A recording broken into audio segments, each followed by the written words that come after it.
If you're in construction, then you're in the right place. Welcome to the Constructive Behaviors podcast. I'm your host, Barb Allen.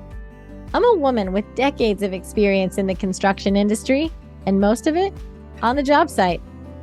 I know how rewarding this industry can be.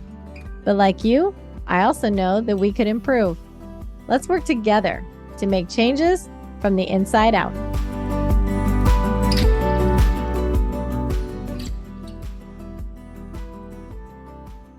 How many times in your career have you felt questioned, overlooked, or ignored in your first interaction with someone, whether it was on a job site, a conference room, or just in your day-to-day interactions?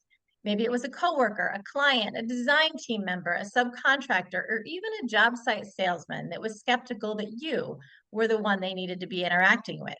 You were the one in charge. You were the one with the answers they needed. They were skeptical because you didn't look like the typical person they were used to interacting with. Me? I can't possibly remember the number of times that happened to me throughout my career. And yeah, it still happens in 2024, but I also don't want to remember the number of times. I found it's way more satisfying to remember the way it is felt when that person, those people, have come around to realizing that I was the one with the answers. I was the person in charge. I was the one they wanted to interact with.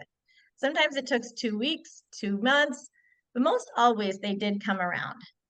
My guest today is a man that I have interacted with and respected in the Kansas City construction industry for decades. I don't recall exactly when we first met or on which project we first worked together, but what I do remember is that I never felt less than in conversation with this construction industry professional. He has always treated me as just another construction team member, and for that, along with his willingness to teach and problem solve, is why he has my utmost respect. Dale Eason, now in marketing with Talon Concrete and Aggregates, is my guest today, and we are going to talk about his experience leading, mentoring, and supporting women in this industry, along with whatever else we end up getting off topic about. Thank you, Dale, for agreeing to participate in this interview. Barb, thanks for having me. I appreciate the introduction. It's way too kind. I think if we stopped right here, I'd be worlds ahead. So thanks. Honestly, though, throughout my career, that's something that's just normal for me. I've gotten used to people being skeptical and not giving me the immediate due that I may feel like I deserve or the respect I should have. And I never remember you treating me any differently. But like I said, I also don't remember the first time we met or how long ago we worked together. Any chance you happen to remember when we first started working together? So were you building student housing up on Hospital Hill? Yeah. That's the first project I think we encountered one another on. And we actually had, I think the reason for us to gather the first time on site is we had some low cylinder strengths. And so we were examining the reason, the cause, whether it was our production as a ready-mix producer or whether there was some kind of issues with how things were handling and what those results meant to the structural engineering and the progress of the project. Oh, okay. Yeah, I don't remember that. I definitely I remember when we had some conversations on another project in Kansas City when we were doing Two Light, and we had some things there. And the thing that I remember most about the Two Light conversation is it was after the conversation. I remember you saying you thought that I was going to chew your ass when we got into that meeting. You thought I was going to be mad. You thought I was like, Right. and I wasn't mad. We needed to get to the bottom of the issue, and I thought it was a really productive meeting. But I remember hearing you say that and thinking, "Oh no, I didn't mean to feel that way." So so I had dealt with you as a superintendent at J. Dunn, and then you had ascended to this position with Two Light, which I'll be honest, Barb, at the time I thought, well, that was kind of a different twist in your career, maybe a bit of a stretch. We had this meeting that had a lot of stakeholders involved and a lot of different directions. And what I remember about that meeting is somebody was going to get up with a scattergram and a large PowerPoint presentation. I just said, I think I can explain this in 2 or 3 minutes. And you exhibited a tremendous strength of leadership in that room because, quite frankly, there's a lot of Dunn personnel, high-powered individuals. the owner of Cordis was a high-powered individual, and we had structural engineers. And you said, well, you've earned the right to share, Dale, go ahead. And what I thought could have been 30 minutes of PowerPoint with no clear outcome or objectives, we kind of resolved in 4 or 5 minutes. But I've always appreciated that moment as you showing a level of leadership that and strength that I didn't know that you had at the time. And since then, I've seen it over and over again. And currently, what you're doing now is industry needs, and I think you're doing an excellent job. Thank you. Well, and you know that what I remember about that is I've always respected you, and I thought, you know what, if Dale's ready to talk about what he thinks is going on, I know your industry, you have spent your entire career in the concrete industry. If anyone in that room was going to understand what was going on and how we could make it better, it was going to be you. You were the one that deserved the floor. So let's talk about that for a second, about your whole career in construction, in concrete. So how did you, I want to back up for a second. Before I go into concrete, how did you even get into the construction industry, or did concrete bring you into the construction industry? I started in the construction industry in a construction materials laboratory in about 1984. I had just come out of a retail outlet that was regional, where I was a store manager, and one of the fellow store managers' father owned the materials lab. And they had a concrete and soil superintendent supervisor that he thought I could learn to do that job. So I got that job, and I worked there for about 3.5, 4 years. And then I got an opportunity to go to work for a company called Southern Ready Mix, which was a joint venture between Clarkson Organization and Lone Star Cement. Lone Star is since defunct. And then Ash Grove Materials, which is Fordyce Century, bought that group in 91. And that's how I got started with Fordyce. So that's kind of the travel. And you have a bachelor's in business administration, is that right? That's correct. Okay. Yeah. So you were in the concrete industry for many years, and then you went into project management for a few years. You switched from the concrete primary into project management. You just did it for a couple of years, but for a great company here in Kansas City. What was that transition like? And then you did come back. You came back to the concrete world. Right. Well, concrete was in my blood, and that's what I enjoyed, and that's where my real skill was. So I found project management a great opportunity. If you'd like, I can go into a little bit of backstory how I ended up with that large concrete subcontractor. Please. So I'll be coming up on 19 years of sobriety in September, and Congratulations. I think honesty and openness about that kind of challenge for anybody is obviously easier now than maybe it was 20 years ago. But I essentially had drank myself out of a career, and I was in management at Fordyce, and had to start over. And unfortunately, an individual here in town thought I had some value, and when I had done most of my legal issues and put them aside, then I got an opportunity to go into project management for a large concrete subcontractor. I enjoyed that, and what I learned there was your side of the business, the contractor side of the business, which I'd only known. You thought you knew what it looked like when you're selling to that segment of the industry, but you really didn't know what it looked like until you spent time on that side. So one, I learned to read plans better. I learned budgets better. I learned swing cycles on buckets, on excavating equipment. And I learned just how much blood, sweat, and tears goes into building a building. And that made me more valuable when I had an opportunity to step back into the ready mix industry, where my heart was 2.5 years later. And they understood. They understood that was my skill set, that was my background, and they wished me luck, and have remained one of my largest customers over the course of my career. Well, this is something I didn't plan to talk about in our interview today, but the whole idea of experiencing another side of the industry, I feel like that is something that has made my career so incredibly well-rounded. Is not just field and office, but general contractor to developer. Like you think you understand what's going on the other side of the business, and then once you get in, it's like this big light bulb, and you're just like, oh, this is why they say this to me, right? Like that was a really cool experience for me, and it sounds like it was for you as well. No, it was an educational experience. It's one that made me better when I came back into ready mix concrete. So, Yeah, and you switched over for 2 years, and you know, it maybe wasn't the reason wanted to leave, but man, you learned so much from it. And same for me, like not so, from a sobriety standpoint, but when I initially left general contracting the first time, I wasn't intending to leave. Like that wasn't what I was searching for, but I was so glad that I did it. Like the amount of stuff I learned from the other side and was able to take back to the general contractor side and help my people better understand what the client was thinking, why we want to present things a certain way, why they're asking for things a certain way. It just gave me such a well-rounded view of it. And sometimes it made, I know when I was back at Centric, some of my team members would say, "You're always on the owner's side." I'm like, "I'm not on the owner's side. I'm helping you understand where they're coming from so that you can better be prepared when they come at you with these questions." exactly, exactly. Okay, so let's switch a little and talk about what I really want to talk about today, women in construction. Years into your career, do you think you were before you worked with the first woman in the field or the first woman in leadership? Because you joined the industry in '84, is that right?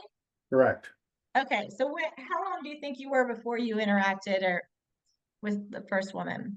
So unfortunately, and I think it speaks to the nature of the industry, construction and construction materials. Uh, I used to call it, this is the last bastion of white male supremacy. And I used to say that in private conversations. It's just strange, and that's kind of an odd term, but it was very much a rank and file, put your time in, seniority.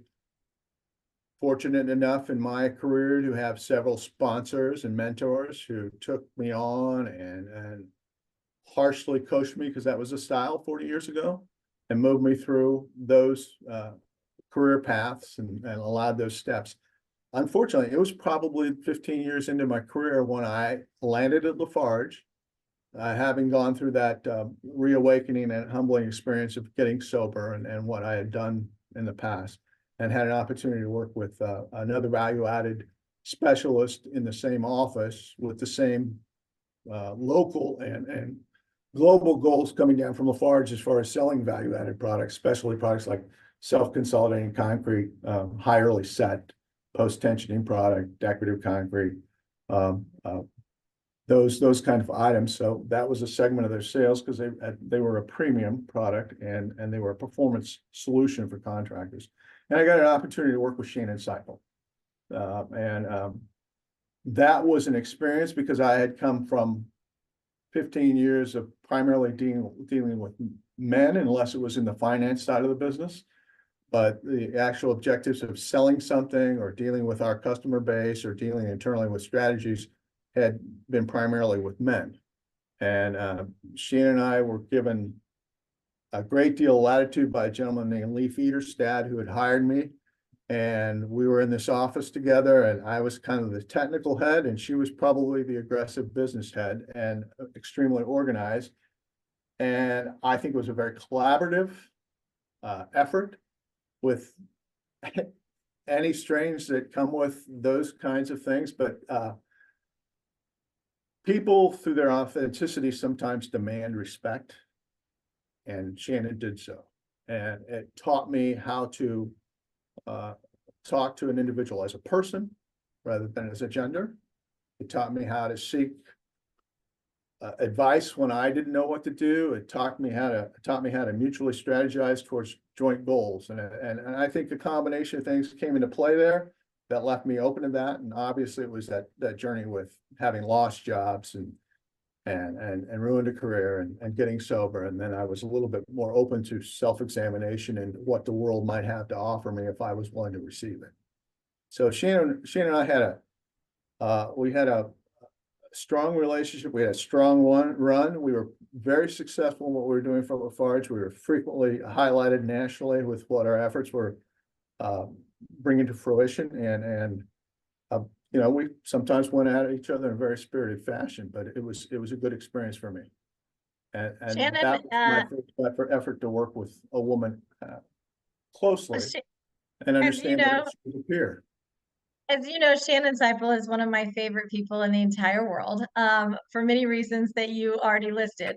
But I love how Shannon was really the first woman that you interacted with, and yet you became such a partnership with, and you mentored her. You did more than mentor her. You sponsored her. You know, as she and I have talked about you throughout the years. I mean, she's a huge Dale Eason fan, but I'm a she huge felt Shannon Seipel sponsored by fan. you. What was there a I mean, it's been years ago now, but like, do you remember, like, okay, they put this young woman in an office with you and said you guys are going to work together. It's the first time you've really worked with a woman in the industry.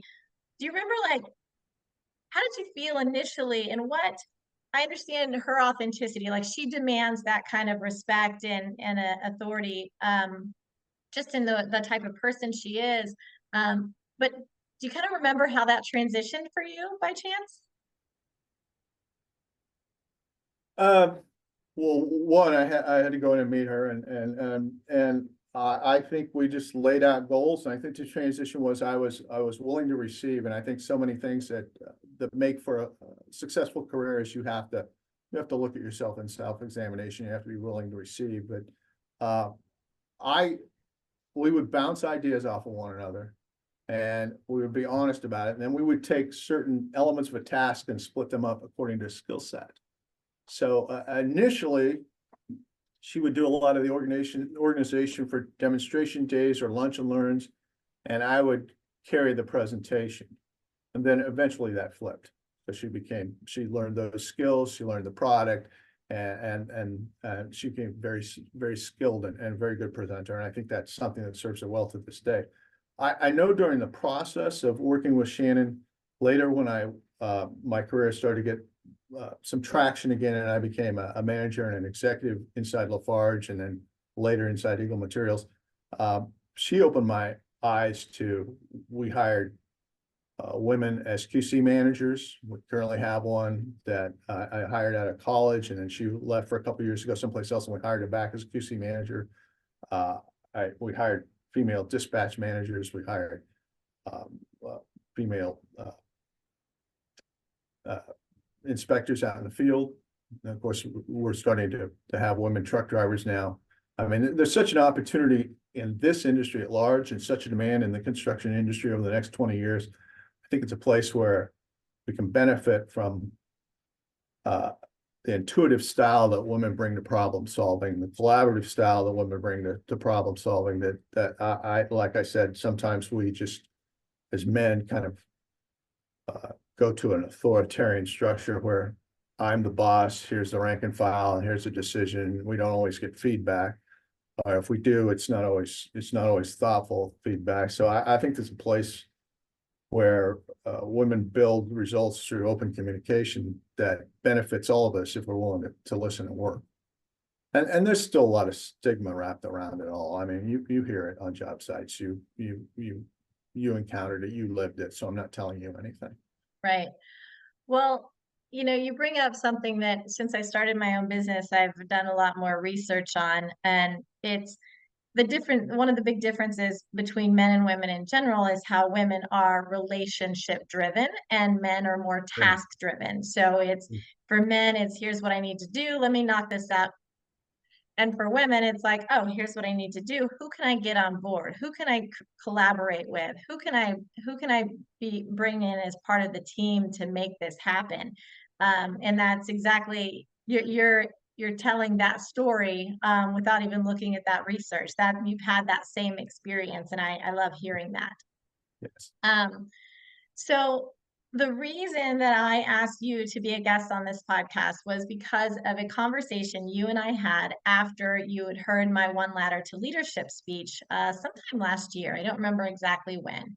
But in my One Ladder to Leadership speech, I talk about the gender specific challenges that women face in the construction industry as they're climbing the ladder to leadership. And I relate these to broken, missing, sticky, and slippery rungs. And when I got done speaking, you came up to me afterwards in particular, and we talked about the missing rung.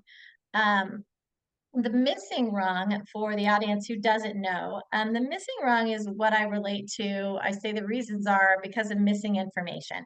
This is information that is not making it up the ladder to executives about women and what they're doing, the good things, the promotion. And a lot of times this is on women ourselves because we are not great at self-promotion. That is just in Fair. general, we are not great about that. We're hoping someone will recognize our efforts and promote and give raises based on it. But the other part of the missing rung is the information that's not making it down the ladder to women. And this a lot of times comes from my experience. What I've seen is this comes from men. Men are more direct with male employees, and Right. women tend to be more direct with female employees. And because so many women in the industry work for men, men tend to soften the delivery of a message. And this is done with good intent. It is meant to lessen the blow. It's meant to just come across a little softer so that there aren't hurt feelings, or sometimes people are truly afraid that she's going to cry if they're too direct with her, right? But what this does is it instead holds her back, because now maybe the male employee has been told directly, you need to fix this or it's going to hold you back. And she's been told, hey, maybe consider doing it a little differently next time. And that doesn't necessarily come off as a priority, it comes off of as a suggestion. And as you know, we're all super busy, especially after COVID. We don't have time for things that aren't on the priority list, right? Right. And so it gets swept to the side. And that was something that you came up to me afterwards and said, man, this is just something that I hadn't really thought about before. Do you remember that conversation? I do remember the conversation. You outlined it very well. I remember listening, and then we talked, and I just basically said, either unconsciously or subconsciously, you do talk to women differently as a man. And it is softening the blow. And I don't know if it's an unconscious bias towards uh being a father of a daughter, being a husband or a partner. But I would redirect male employees in a very intense, direct, concise fashion, where I might waffle around with a woman and try to soften the blow and make it a suggestion. And I think that I still find myself having to be careful about that. But I think that my experience with Shannon and later with Alicia Fries um, allowed me to learn that if I am direct and if I am intense, I'll probably get a better response. So,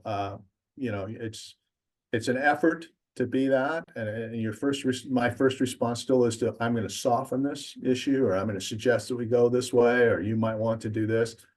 But the best responses I think any of us give in business is when we're just given a directive, a deadline, a determination this is important, and get it done. So. Yeah. So for male listeners that are recognizing, hey, this is maybe something that I could improve on, I'm assuming it's uncomfortable taking that twist, changing that line of communication. Do you have a suggestion for them, like how to make it easier, how to get more comfortable providing that direct feedback to their female employees? I think any strong relationship between a leader and somebody who's under that leadership umbrella is you have to be able to inspire trust. And so let's just take that and go forward with the fact that what inspires trust is openness and communication, and a desire to sponsor and improve those people you work with, as well as receive that kind of input that changes you. I mean, I think you go into interaction in business and you come out, you should have some level of self-examination. So I think the biggest thing is just to have the courage to take those steps to talk directly to women and see what you get. And then if I can take a little dangerous left turn here, Barb. Go for it. Okay. As a woman in the construction industry, if you're going to receive direct communication, you can be upset but be careful how you display that upsetness, because you don't want to reinforce stigma and prejudice that's already there. Is that No, fair? Are we no, gonna, that's we're gonna terminate this right now? no, this is exactly what I want. I want an honest conversation about this, because my next question to you was going to be, and I'm still going to ask it because I think it's another way to ask, is for a woman who is working for a man, what suggestions do you have? Okay, so you just gave a suggestion of how to receive direct feedback. But my Mhm. question is, how, what would you recommend to a woman that would help her get her boss more comfortable giving her direct feedback? Like if I was working for you, Dale, and I really wanted more direct feedback from you, what, how would how would you like that conversation to be instigated in a way that would not feel like, as the male leader, like, now she's telling me how to do my job, right? Yeah, I think that anytime somebody, if I were a woman approaching a male, I can't pretend to be this, Barb, so I appreciate you putting me in this position, but I think that anytime you're direct, you're honest, and you explain what you don't understand and ask for feedback, that's the most positive way to go forward. I think a responsibility for even women who are leading men is to unleash talent. And if somebody shows a level of interest in wanting to learn something and wanting your help for a directive or to accomplish a task, I think that's when you kick into teaching mode and you inspire them. So I think the biggest thing is, one, don't be afraid to ask. Two, when you ask, there's a risk involved there, but if you ask professionally and with authenticity, I think that you're going to get a response from most people Yeah. that will be beneficial to you in your career in that moment where you need to learn. And if you don't get the response like that, or you're probably not working for the right individual, and maybe it's time to look around. Yeah. The other thing I would say is, when you have that as a female, having that conversation with a male boss is also letting them know how what you're asking for could actually make you better, because it's one thing to say, hey, I would really like some more feedback, some more direct feedback, but then to say, I want to be better. And this is what I remember saying to Terry DeLugosh, who is an interview I released recently, as my boss. I told him, I'm like, I can't get better if you just continue to sugarcoat things. I don't know where I'm falling down, where I could improve if you're not just honest and direct with me. And that made a huge change in our relationship. And he was direct. And yes, sometimes it hurts, right? But you have to take that and let it sink in. And many times it took me maybe a couple hours or a couple days, and then I'd be like, yeah, he's right about that. I didn't, Yeah. I didn't No. think about that. But women are not the only ones who get emotional when they get constructive feedback. And men don't like to admit it, but anger is an emotion. And I remember I was sitting down giving a performance review to someone at my last company. And I mean, he got irate. He got so mad. And the things that he said to me in that meeting, and granted, it was, we had we did performance reviews with 3 people in the room. So someone else Sure. was there to witness what was Yeah. happening. But I I had to excuse myself, and I got up and I went to the bathroom, and I can't believe I'm actually going to tell this, but I literally cried in the bathroom. I was the managing director at this company, and I'm in the bathroom crying because of the way this guy just talked to me. I was just so, I couldn't believe it happened and that he did it in front of another executive. But I composed myself and I went back in and I sat down and I professionally handled the rest of that conversation. But like you said, you've got to step back, you've got to compose yourself, you've got to think about it, and then you can re-enter. And I think it's just important to note that it happens. Maybe women are a little more sensitive And I'm okay with that. Like I like that I'm a little more sensitive than the guys that Sure. I've worked with. I think it's brought me a lot of success in the industry because I have been a little more sensitive. But yeah, sometimes it feels like a detriment, but it's okay. Just put yourself back together. No, and I think that's an important lesson. I'm glad that you shared that. The fact of the matter is, I think for women to have a successful path in our industry, they sometimes have to be more courageous uh, uh, in order to get what they want. And I think that's something you have to acknowledge from a leadership standpoint, that uh, they actually have to be more courageous day to day. Yes, And so we really do. that was a great example of that. So. So going back to when you heard the speech, I want to say that you were the only man in the room when I gave that particular speech, and that is not uncommon. A lot of times I get asked to speak to women's groups, and there's usually 1 to 3 men. I mean, this is normal. There's 1 to 3 men in an audience of up to 100 people. That's the number of men I typically have in the room. What's interesting to me is that 99% of the time, the men that are in the room, each of them come up to me afterwards and say they've learned something. So they have a takeaway, or they want to tell me about a situation that's recently happened and they want some advice on it or what. But my question to you, a couple questions. One, um, what made you want to come to that particular event and hear that? One, my experience with you, so I wanted to hear what you had to say about what was going on. Two, we had a brand new QC manager, Ashley Underwood, and I wanted to get her involved in the organization, NAWIC. And then Shannon had some experience with Ashley as well, so she encouraged us both to go. So I went with Ashley, knowing you were going to be speaking, and kind of to support her to get her out and into that arena.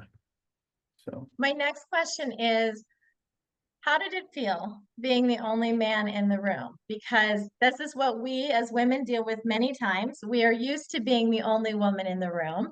Um, how did it feel for you?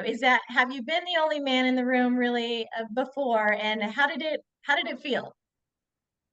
Uh, I'll just be honest. It felt a little awkward. All right.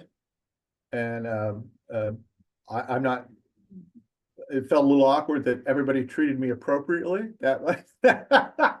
No, I'm sorry. So yeah, it felt a little awkward, but it was a very professional environment and it worked out fine. But yes, it did feel a little different. Yes. Did you when you first walked in, did you expect to be the only man?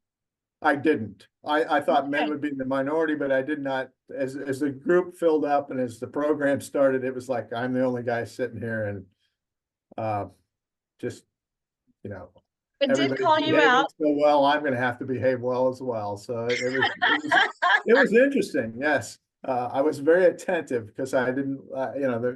It was it was yeah. I can imagine what it's like to sit in an operational meeting in a construction company and be the only female superintendent in the room. I couldn't prior to that. Right. I didn't feel entirely comfortable all evening long. If I hadn't known you and Ashley and some others in there and Shannon, I probably would have gone, I'll never do this again. But Well, I appreciate your honesty, and I think that for me, what I've realized as typically being the only woman in the room for many, many years, I try to make an effort to reach out and connect with somebody who might be the minority in the room, so that they can feel more comfortable, because so many years I didn't have somebody doing that for me, right? And right. at the beginning of the speech, I called you out to say, and we have our one male participant here today, and I'm hoping that made you feel more comfortable instead of less comfortable, but it could have gone the ultimate way, the opposite way. I, I, uh, I think I was fine after 2 or 3 therapy sessions, which are bi-weekly. So I was okay after that.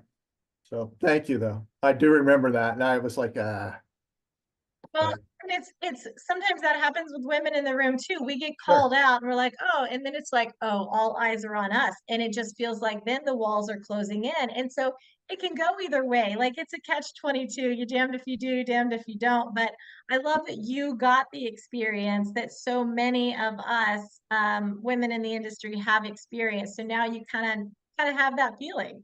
Yeah, and this is where I'm supposed to say I'm better for it. Is that correct?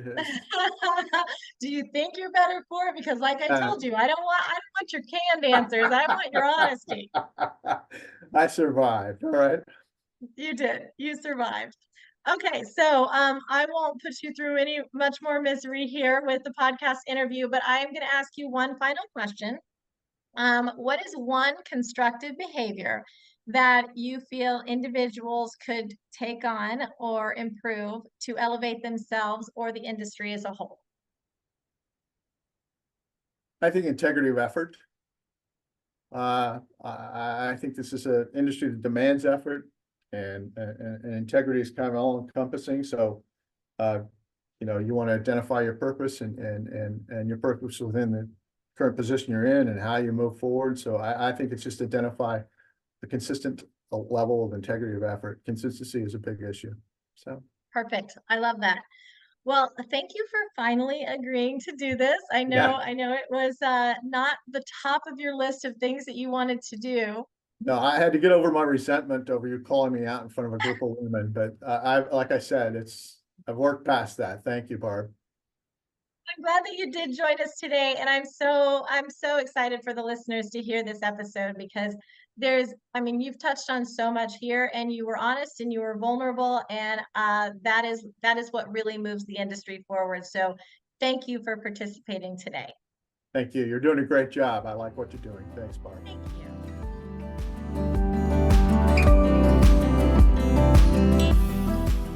If you know someone that could benefit from this particular episode, then share it with them.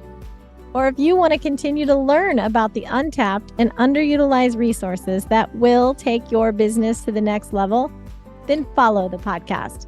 You don't want to miss an episode where we discuss what you needed to hear. And lastly, there is a link in the show notes that will allow you to reach out to me directly if you want to accelerate that learning curve. Thanks for listening. Talk soon.